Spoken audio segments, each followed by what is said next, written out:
there's quite a bit that we will discuss on Belt and Road Initiative. We had the first discussion a while back, and we are having the second discussion to follow up on that, and we will have yet a third discussion. And that's because Belt and Road Initiative, the discussion is quite wide. There's a lot to cover. And today we have Patricia, who is going to be speaking to us about different things on China, Africa. Patricia, if you could introduce yourself and your experience on China, Africa. Yes, then we will carry on with the discussion. Okay, hello everyone. My name is Patricia Natali Chirumira. I'm a Ugandan lawyer. I studied my master's degree in China in a university in Changsha. It's called Changtan University, and it has one of the largest China Africa research centers in China. So over there, they do a lot of researching and studying about African countries and African laws and trying to understand the relationship between China and Africa. So that is why I picked up my interest in China-African relations and the connection in China-African relations in the legal sense. So I've been studying and doing researching in this area, and it's my area of interest. And yeah, I'm really glad to be here to talk about it. Okay, thanks so much, Patricia, for agreeing to share your knowledge and expertise on this, and especially because it's a topic that's not much spoken about especially within Africa, and this is especially on the impact that it's going to have on Africa and quite a number of things. So tell me first, Patricia, so where does Africa feature in the Belt and Road Initiative agenda? Like, so let's say if all African countries, 44 African countries that have signed, there might be more that may possibly have signed in the last, within this year. But then to begin with, there are about 44 African countries that had signed onto the Belt and Road Initiative. So if all these countries dropped out, would Belt and Road be impacted one bit or not? How key is Africa to this? Before it was just about the Asian market, and afterwards China realized that it could expand, it could take advantage of its resources abroad, because there was so much trade and investment that was going into Africa. There were so many companies already established here, so many a big industry, a potential market, a potential source of resources, raw material, a potential place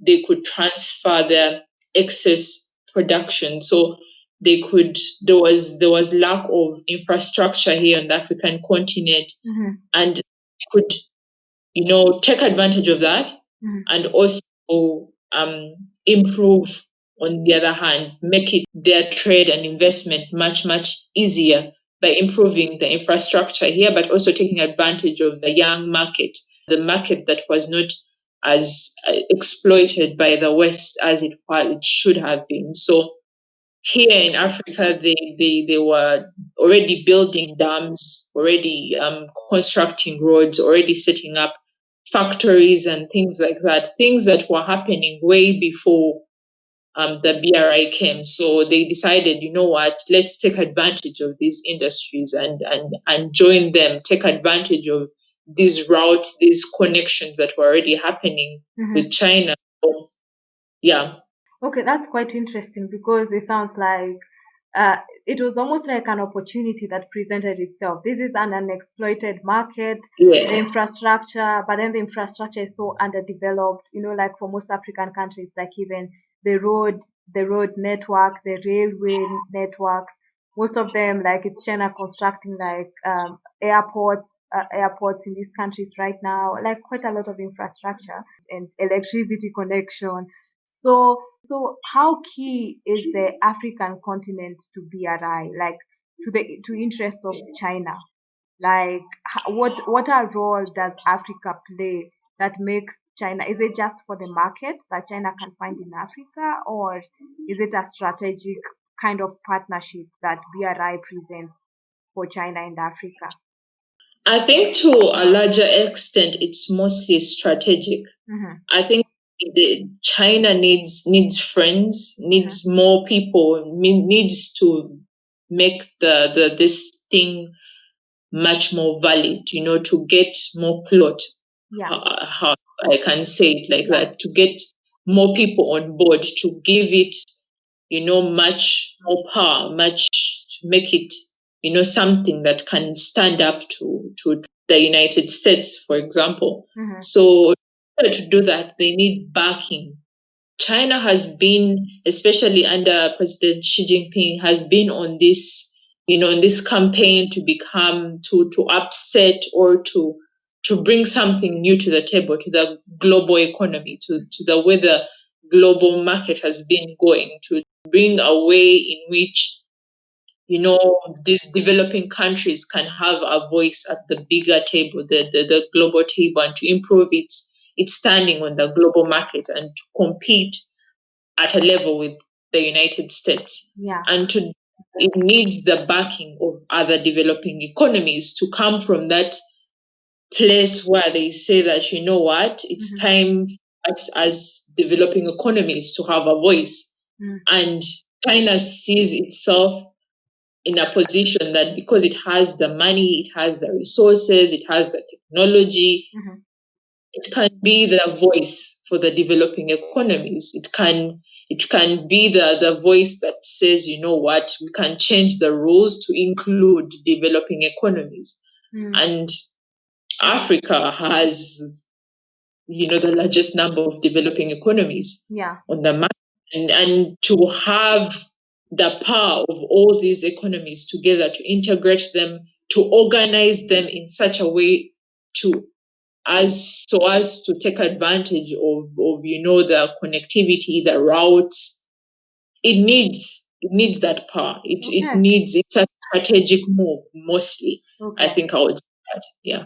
Okay. So what I hear, and which I think is quite true, is that these projects need legitimacy, to just to have there's a kind of legitimacy that you get when you can say there's at least over half of the African countries are taking this, and look at the projects that we've done through Africa, see how BRI has connected the world, see, there's a legitimacy you get from it. And I think, and then also it gives the project momentum, starting it and keep it and keeps it going. So tell me, so that's from the China side, but from the Africa side, what do you think are some challenges that, if you think of pick any African country that you could look at? Yes, there's China, who is being strategic and seeking legitimacy for itself and seeking to for momentum.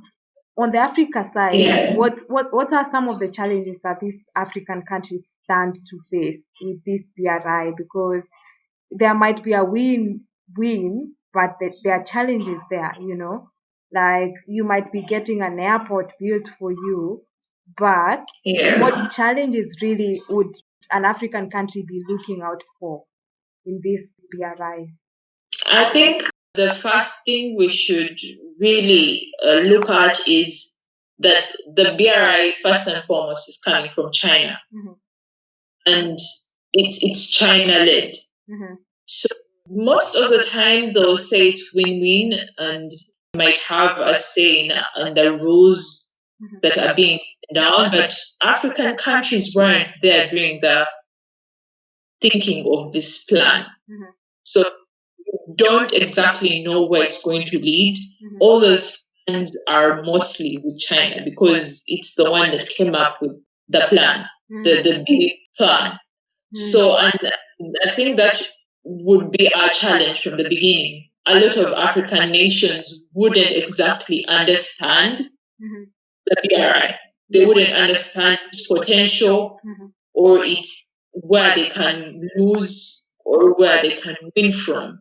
Because at the end of the day, we do not have as much information about the BRI as we would, you'd hope for Yeah. going into it. We just know that they signed an agreement to join, but you don't know what it entails, where we'll benefit, where we'll lose, which industries can be involved in, what are the rules. So most of this talk hasn't really involved gone that deep into the nitty-gritties, the details of it. So that would be a challenge. Okay. So this would carry into planning, implementation, and regulating. Because we don't have information, we don't have enough information. We aren't there doing the planning of this thing. At the end of the day, it's mostly coming from China, and they're going to benefit more than Africans will. Yeah. We will get some, something from it at the end of the day, but it's mostly going to benefit China. It's something that's coming from them. It's not coming from us. So it kind of does not make sense for us at this point, because we're not involved in the negotiation, in the planning of it. So I think that is where we can come in and say that we would have a challenge there. Okay. Another thing would be also, I think, in rules and regulating. We are not, because now China is taking Africa as a continent, is not taking Africa as different individual countries. It may have all these projects going on in different African countries, but at the end of the day, it wants Africa as a market, not as individual countries. That it has to find a way of reducing barriers in between there. And advantage of that, it would mean we have to find a way of organizing and integrating our market in a way that makes sense and would meet all these economies. But right now, even with our regional economies, our regional economic communities, still not very integrated. They fail to work as well as we would want them to work. So to do that, we have to organize ourselves. We have to understand the rules. We have to remove all these trade barriers. We have to make sure that we implement the project, find ways of implementing to remove all these barriers. So that would be a challenge in of itself. Africa is not really organized enough to take on such a project as a continent. Maybe as individual countries, but as a continent itself, it would take forever to organize and to make sure that all the countries are on the same page and are on board. On top of that, another issue would be what has been eating at most Western countries that are looking at this plan and looking at it in a way that is involving developing countries like African countries, is the debt thing. When China was coming up with the BRI, it attached it to its the financial institution, the AIIB, the Asian Infrastructure Investment Bank. And the point of the bank was to reduce what they said were the inconveniences that came with providing loans from international financial institutions. They were saying that loans going out to developing countries had too many standards, too many requirements, to take too long, and it would slow down the development process. So what they wanted to do was to reduce the requirements and to make it much easier for countries, developing countries, to develop faster and easier to access loans.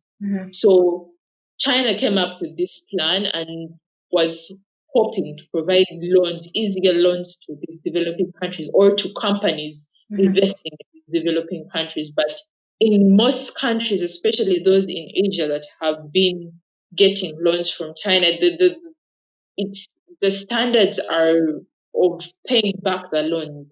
They're not standardized, and they're not meant to be in a way that makes it easy for these countries to pay them back. They would pay them back, and you're always afraid for your country what price they have to pay for these loans.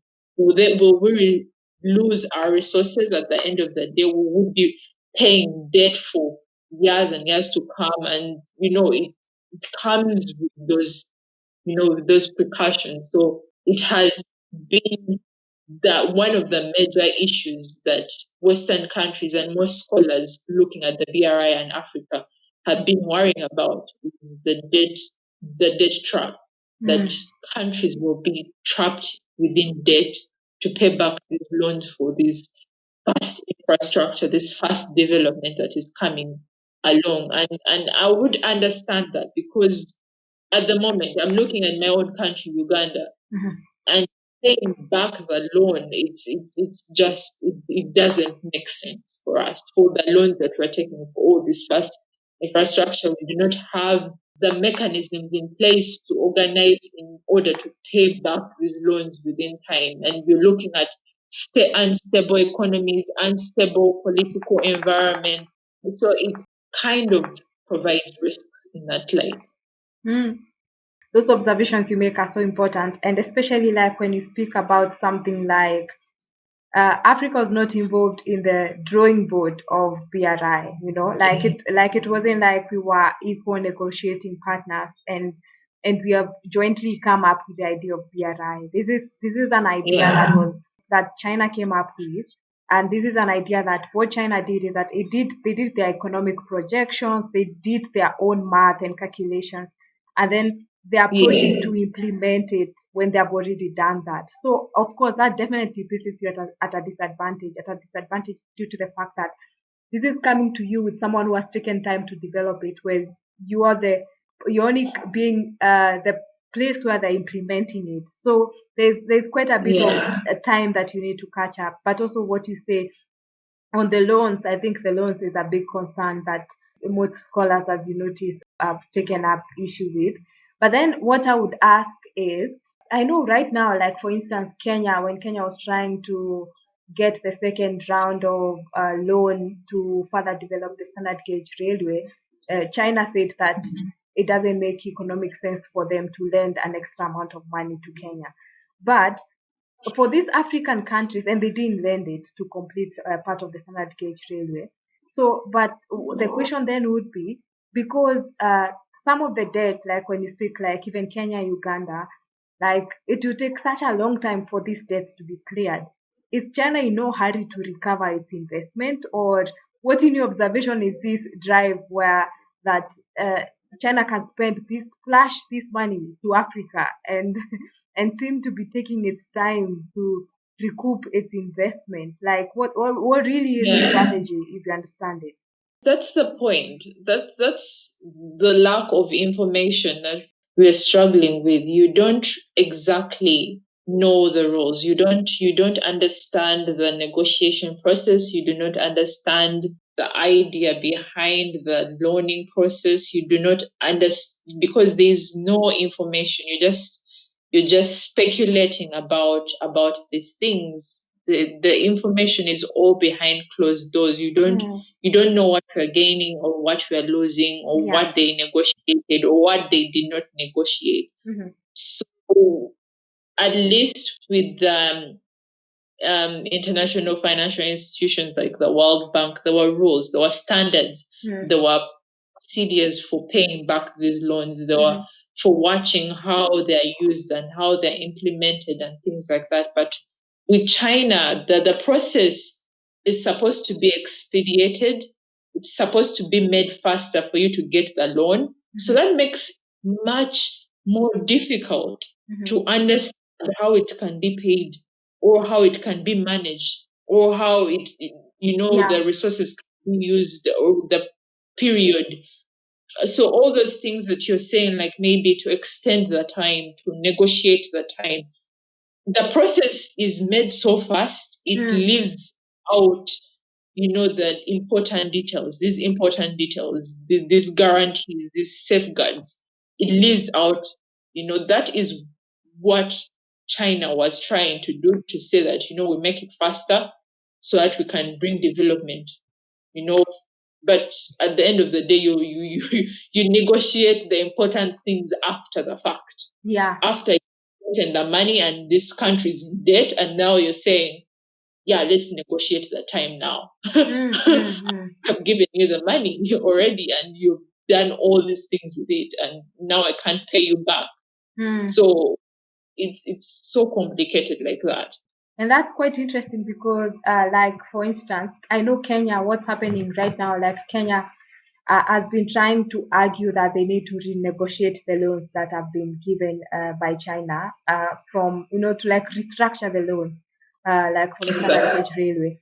And that's after the fact. I mean, the loan has been spent. So your leverage, even as you're going to negotiate, is that you're saying, Yeah, is that you're saying, exactly. please just, like, take, allow us to pay it for a longer time, or please don't like liquidate the collateral that has been given, or you're Yeah. negotiating from a much weaker point than if, as you're getting Yes. into the into the BRI, whatever arrangements that you're getting into, you are aware these are the terms, and this is, like, take the time to Yeah. evaluate on your side, to do your own Yes. projections, see if you're able to pay it, and if you're actually going to gain from it, because Yes. it's a good thing that the road network will be improved in a country like Ethiopia, or like the airports will be maintained. That's a good thing. We have the infrastructure there, but what's the cost? Like, do a cost benefit analysis, and too bad that comes after the fact, Exactly. as you're noting. Exactly. Yeah. Exactly. So it should be at the beginning of the process, not after. Not after the fact, not when you're in debt. And the paying back the loan should happen when you're starting to use what this money has been borrowed for. After you've finished the railway project or things and has started working. But in most cases, these projects are finished, and then it's about paying back the loan even before you start using railways or the roads and things like that, because it's not even giving you anything in return. So it makes it's so sad in African. You're not even benefiting from it at the start, and it's already failed from the beginning. Yeah, You you know. actually almost feel, you actually almost feel like Africa. Like all the bad financial advice that everyone is warned about, like, do not spend money Yes. that you do not have, do not spend money on something that you cannot afford. Like all that sound financial advice that you hear spoken about. Yes. It almost feels like when it comes to making these decisions, an entire country doesn't take the basic financial advice into account. Like, you're spending money that you do not have, you're spending money on something that you're not sure it's going to benefit you at the end. It's quite the thing of what's Yeah. happening with Yes, BRI. and so sad because these things are supposed to help improve our market and Mhm, to improve our industry, mhm. but they're not. It's like they're not connected. I don't know whether you get it. Like, Yeah. they'll build a railway, Mhm, but industries, mm. the industries are not organized enough or not developed enough to take advantage of the railways That's or true. the That's very or true. the dams. Yeah. So you would think that if they are built, the railway is built or the road is built, then the industries would get a boost, but they're not taking advantage of it. There's no way to use them to their maximum to be able to pay back what has been given, been made to use for it. So Yeah, and that's true, start because from yeah. even that the industries, like, within these countries may not be as big enough to make use of these products that have been given, or this infrastructure that has been built, so that now it's almost like you're building these things so that you can help the industries, but you need to build the industries to be able to be in a position to use this infrastructure. You understand? So Exactly. that's the disconnect, where we are so keen on developing the infrastructure, and I think it's almost always a catch 22, because you're like, without the infrastructure, the industries cannot develop. So which makes sense. I think that's the approach they're coming from, that without the infrastructure, the industries will not develop. But then at the same time, now you have the infrastructure, but the industries are not catching up as fast as possible as the infrastructure that has been connected. And so there's underutilization, and that's the exact problem with like the standard gauge railway in Kenya, especially the cargo train. Like industries that are supposed to be using the railway for the cargo transport, it's underutilized, and it's quite, I think that's quite an important thing to note. Maybe the government in African countries should be working to use the domestic industries more. Yeah. So it goes back full circle from what I had started with. We were not there at the drawing board, We do not understand the whole plan and how it can integrate and help our own market, how we can utilize this plan. The BRI was planned out in a way that was supposed to help the Chinese, the Chinese economy develop. It had plans, it has steps, it has goals, it knows which areas it's lacking in and how to take advantage of those areas. So, in order to have, trade connectivity, financial integration, it has all these points, people to people.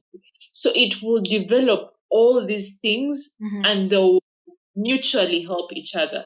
For us, we're coming at the tail end of the plan, It's taking advantage of our industry, our market. It knows that, we need to build roads here, build a route here to take advantage of this market, and then take our goods and then drop them in Europe to the European market, and full circle. So we are just a means to an end. So we do not understand how we can take advantage of this. It was not planned in a way that thinks about the African market as is and what we're lacking.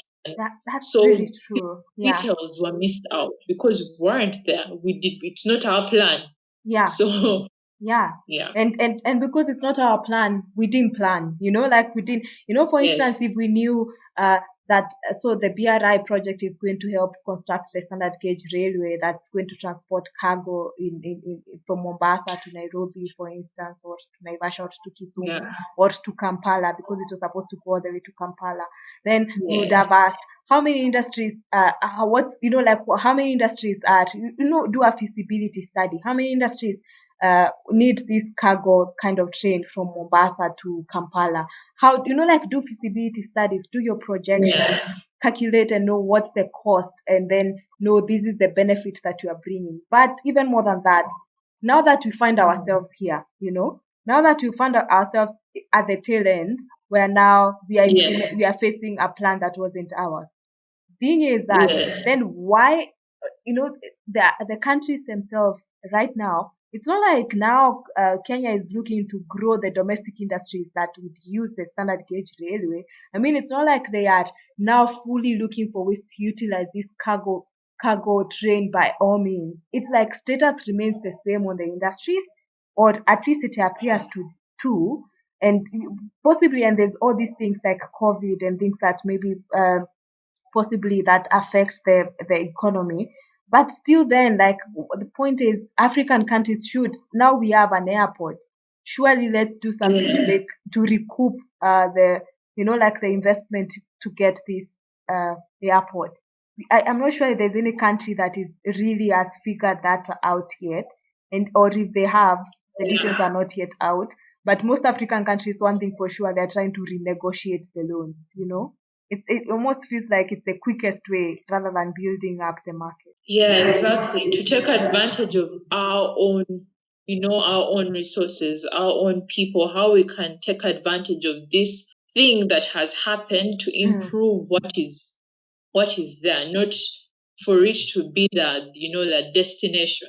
It did not to be, but to be something that can be a springboard, to catch up the gaps that are already there. And I think that is where we failed as African nations going into and signing it. We did not involve policymakers, we did not involve negotiators, we did not look at the grand scale of things and see how we can take advantage of what we already have here and bring it as leverage, and say if you build an airport here, we have to have 60% or 80% of our own people working on these projects, give jobs to our own people, and then teach them, give back something to them.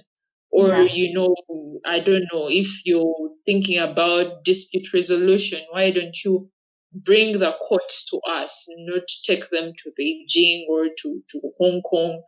Or if you're going to have financial institutions, make them here, not somewhere else, build our own market, build it from here, transfer, or not transfer maybe, but maybe make points, like, response points here, implementation points here. Yeah. Make it visible here. Make it something that is within, it's something solid. Then Yeah. people know that the intention of the SGR, is for Kenya, is for Nairobi. It's supposed to link to Uganda, and it's going to help this and this industry this way. To make it something that is, but the way I saw the standard gauge railway working in Nairobi, it was so disconnected from the economy generally. It is. From the industry itself. Like it was something they just placed there. Yeah. With no connections at all. It's so sad.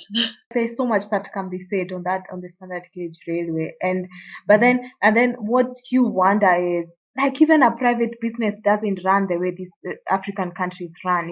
Like, as a business owner, if you realize that you entered into a bad deal, what do? You re-strategize. You look at how you can use what you have. You look at how you can use the situation that you found yourself in to, like, make the best use of it.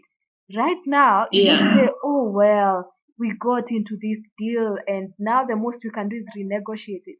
It's almost like, but then when we renegotiate it, doesn't mean that you exploit yourself, it. because at this point we're just digging ourselves deeper into the hole. Yeah. You're there, but now you're going to you want to get another loan on top of what you already got. You just yourself into this thing, and it's not working. Sometimes I think maybe possibly a discussion we need to have another day is that maybe it would help if African leaders made decisions as if they were running a profit-making organization instead of a country which you act as if the source of the resources in that country are limitless. It's as if they go as high as the sun, and or even higher. Because for a business person, they know if we make a wrong business decision, it will actually affect us. And you try to cut on cost, you try to make as much profit. You're always looking at your bottom line. How much profit are we making? What can we cut off and what can we reduce? Sometimes you feel like the country should be run by businessmen. It's people who are thinking. When you're negotiating these things, you think like a businessman. To be honest, I'm not sure that people negotiate these things out there approaching it. Yeah. No, what you're saying is actually true, but what I can add is that China is running it like business people. They understand what you're saying. On our side, I don't know what we're doing. We're not thinking like business people, because for them, China's side, if you're looking at the deals they're making, it's very business minded. On our side, I don't know how African leaders, how they think these things through, because you cannot go, it's like children negotiating with a business person. Like we don't understand the rules. All we're thinking is the money. They're giving you money, but you don't know how to use it. But on China's side, it's very, because all they're thinking, the whole point of the BRI is to let trade make the rules. Let money flow, let trade flow. That is the point of the BRI. If you had understood this concept, it would not go the way it's going for us now, because we don't understand the concept of the BRI. The You know, BRI is to mm, make trade talk, to make trade make the rules, to make sure that there are no trade barriers, to improve and to, to take away all these barriers, but you're not taking advantage of these things. mm. You know, You don't understand them in that way. I Yeah. know, I think, and I agree. For China, for them, it's a business, and it's smart. I mean, it's smart. It's a Yes. business move they're making. It's smart. They're opening up Mm. these countries even for their own market to be able to export these Mm. goods. I mean, in any case, like when they're constructing the airport, let's say in Kenya, or the airport, or maybe the dam in another African country in Congo, or when they are constructing the Zimbabwe parliament. They are exporting Yeah. materials from China. I mean, look at what even China is gaining by the very act. You buy, because it's not like we have steel or we have some of the construction materials. We import them from China. So the industries in China are benefiting from these exports, that from the Exactly. exports of these things. They bring their own stuff to Africa. They are getting employment for their people. They are, and the people who get employment from Kenya, for instance, in the projects, they're able to send money back home. So if they send money back home, again, they're growing the economy of China. Let's and what's more, like for China resident companies, and most of these companies will be both tax resident in Kenya and in China. So China again is able to benefit from the money is being paid in Kenya to these companies, like construction companies. They're able to take a bit of it in tax in China. So it's such a business deal for them. They're standing to benefit. And then now look at the future. Once this market has been opened up, they can bring more. They can sell to this market. They have already made inroads, Exactly. and they have understood what these people like, what they are like. So it's such a win. But I think for Africa, it's almost like a child who walks into a candy shop. And I feel like what happened in this case is that we were used to maybe like going to IMF for loans and just being having to prove so much, and then one day someone comes and Yeah. splashes money, and we were overwhelmed. You Exactly. know, we just were like, wow, give us everything, and Yes, just give us, and you don't understand the implications, the how it can hurt you, how it's just it's a mess. I don't even know where we can start from, but what I would say is just understanding the rules, yeah, making sure we understand what BRI entails mm, and how we can leverage our resources and yeah, how we can take advantage of what is being placed on the table to our advantage, our own advantage, mm, and to make sure that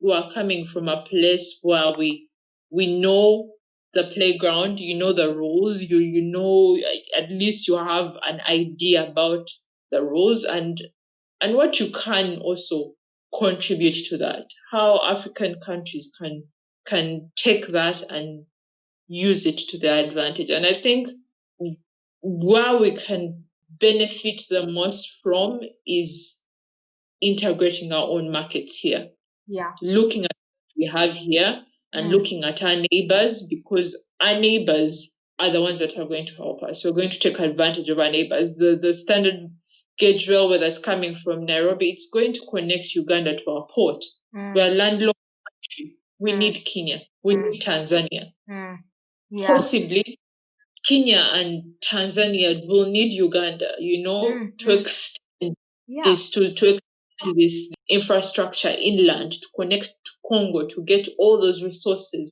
mm, from these landlocked countries and to make use of their infrastructure, yeah, because they need to use the infrastructure. So by extending it inward, you can take advantage of the oil in Uganda, and it just makes sense for us to take advantage of our own neighbors. What yeah. is yeah, Yeah, and it's not so difficult. It's the fact that if the railway is going to Kampala or even Tanzania, the people working on this, let's say they are Kenyans, yeah, there are Kenyan industries that are going to benefit from this. Let's even, for instance, the oil. The people who are working in Kampala, well, let's say there are people from Uganda, like in Uganda, like that's the people who are working there, meaning there's employment of more people, the families are being built up. Let's say the company that is supplying even something as basic as food to the workers in that place is a company that's within another African country. So the company itself is able to grow within itself. If there's a very like any materials that are being used and they can be easily transported between Mombasa and Kampala, then you do. If a company in Kampala is cutting cost because the railway is working, Uganda is benefiting. Like like there are ways which, even as we find ourselves in this not very nice situation, there are ways we can use this, that can be used to use this infrastructure and make it benefit us. But I think it's just lost on, I to be honest, I just think it's lost on African leaders. I think it's completely lost. It's like these discussions are normally hazy when they get to the person who makes these decisions. They literally are maybe Yeah. knocked out and they don't understand anymore what's going on. So it's something you can't quite understand, because if a businessman who is running a shop, their own small shop, is able to make these decisions, it's difficult to see how someone who is making such key decisions for a country is not able to see it. I am not sure what goes on. So Exactly. yeah, Exactly. but I agree. Like maybe the Africa Continental Free Trade Area or the regional economic communities, like East Africa Community, SADC, COMESA. There's a lot that can be done within those communities themselves, even to help with negotiation for like the loans and Yeah. renegotiate. Like negotiate as a block. Maybe there's Yeah. yeah. It makes it more powerful. It gives us a bigger voice. It gives us more to leverage and to depend on each other and to spread out the costs of what will be paid back, because you're spreading out Hmm. the responsibility. You're spreading out the loan, so it can be shared between all these countries. If it can be negotiated that way, it would make more sense, rather than for one country to carry the burden of the loan for one whole SGR that's not going to really benefit that one country within a short period. Yeah, It's, and I also think it helps with reduce corruption. Like for instance, one country yeah, officials of what accountability. accountability. Yeah, officials of one country can go and like decide to make whatever deal they're getting and get whatever kickback they can. But if you're negotiating as the all East African countries, there's someone from Uganda, Tanzania, Burundi, like if you have all these countries there on the negotiating table, you possibly there will possibly be more accountability, but maybe possibly also greater level of, yeah, reducing the temptation. Let's call it a temptation to be corrupt. So Yes, yeah. exactly.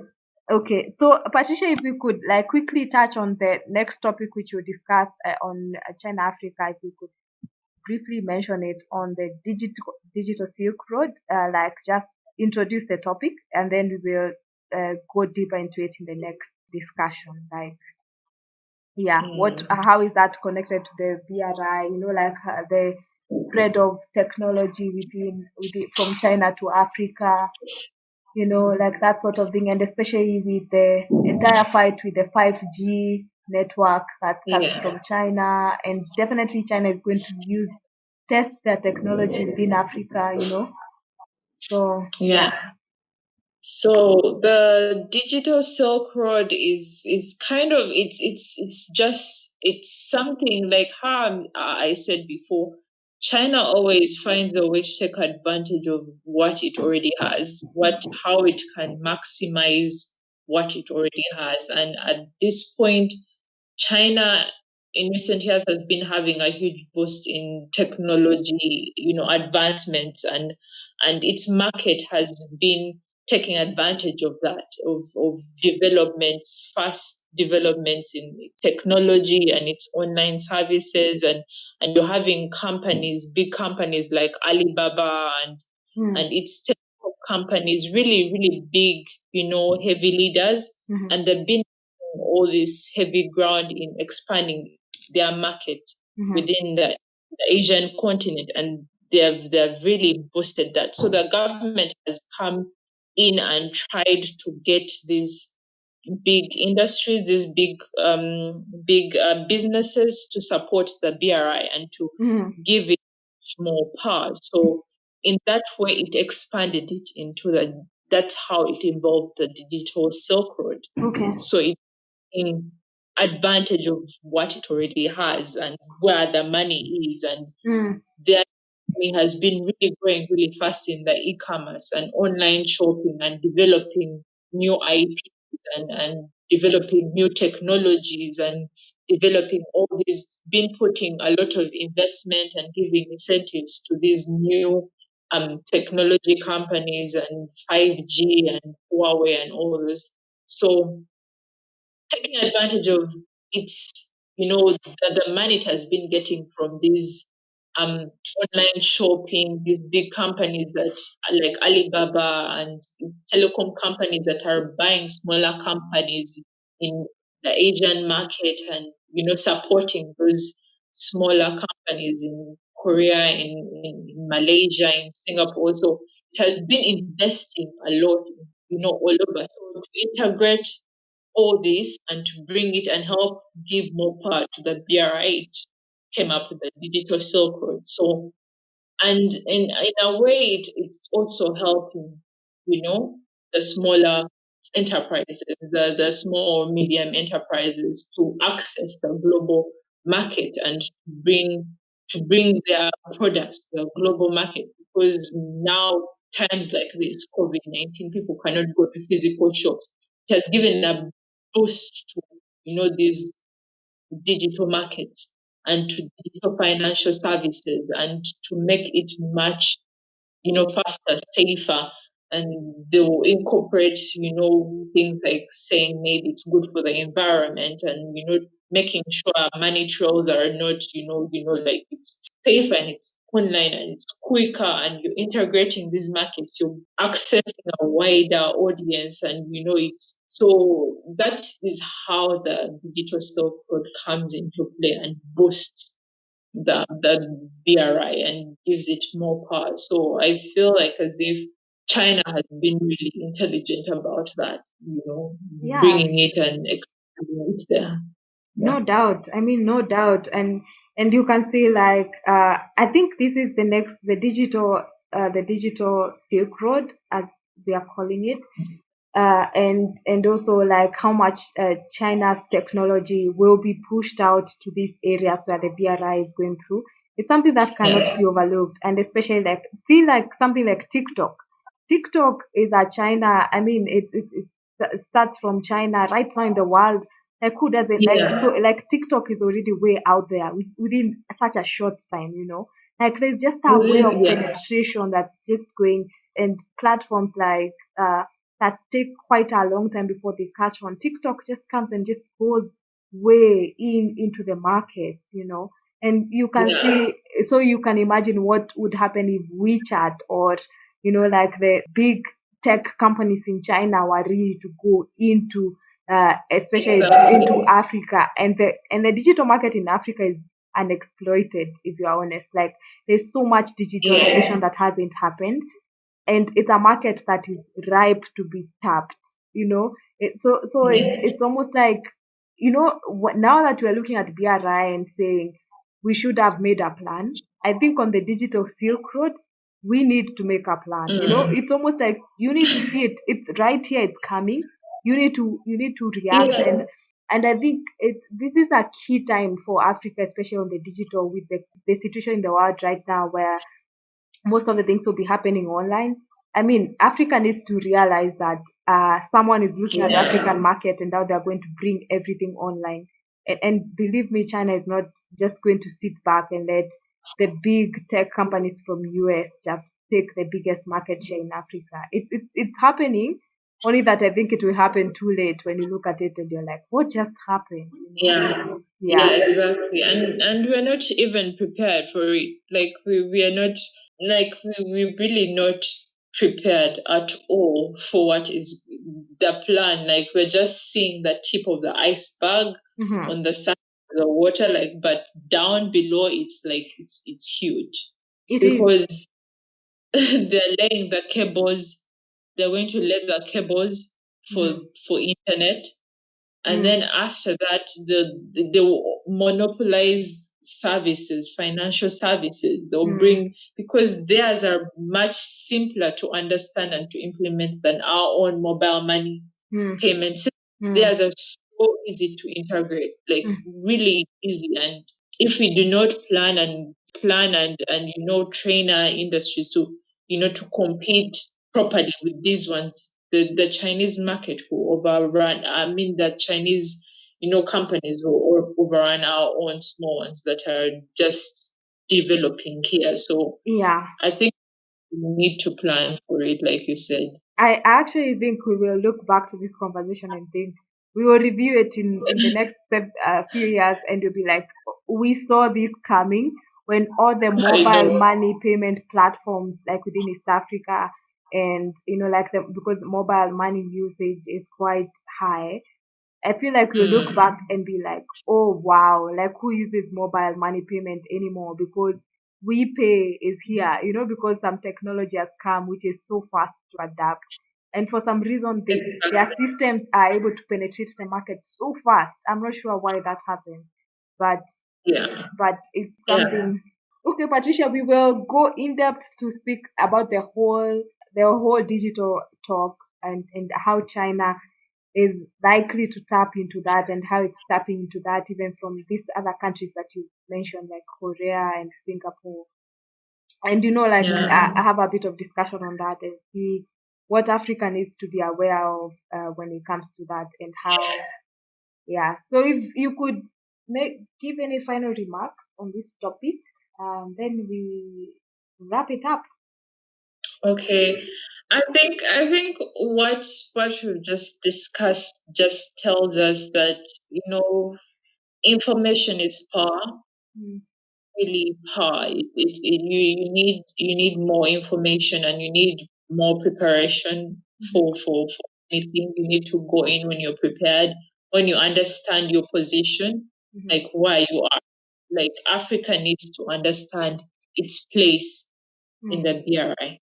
And then once we have understood our place, we can take advantage of our place in that plan. You can see where it benefits you, where you run short, and how you can patch up those gaps where you're running short, or you're likely to lose out, and to plan ahead, and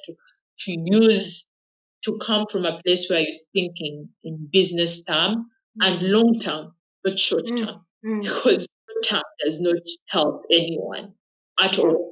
So we need to think long term. We need to think the way China was thinking when they were coming up with this plan. Yeah. We need to think where this is going to take our economy, not to think tomorrow, or we need to make it long term. So I think in that way we can benefit, we can understand our place within the BRI and benefit from it, rather than losing out or having to pay debts for something you didn't even, you didn't really understand. You're like, I thought I was borrowing money, but here I am, so deep in losing my country. So, yeah. I know. So I where Africa is in the BRI. Yeah. Really. Yeah. Yeah, Patricia, I wouldn't agree with you more. Like, it's almost Africa is this. I think the slogan that we have is YOLO. You only live once, so we only take. Yes. We only live. I don't even think a day at a time is what Africa does. Is that We there's live no. in the moment. We live in the live moment. in the- It's like seize the moment. I think Africa, our slogan is seize the moment. Who cares about 20 years from now? We live from hand to mouth. Like everything. Yes. It's almost like that's the mentality. We live from hand to mouth. So if I can steal today and feed myself, I don't care tomorrow if I go to prison. I don't care tomorrow if it's not even going to prison because you find a way out. Yeah. You're like Are my tomorrow. children going to starve? Like, Yeah. what are my children? What is my legacy? Where are we going? What will we do? It's just Oh God, it's a lot to think about. It's a lot. I'm telling you, Africa is like slogans like Africa lives from hand to mouth. I think when such phrases are said by people from the Western countries, you think, yeah, well, I mean, I think it's a perfect analysis and diagnosis of what goes on in Yeah. Africa from hand to mouth. And my Mm. grandchildren don't matter. I could live with all the comfort for the moment today.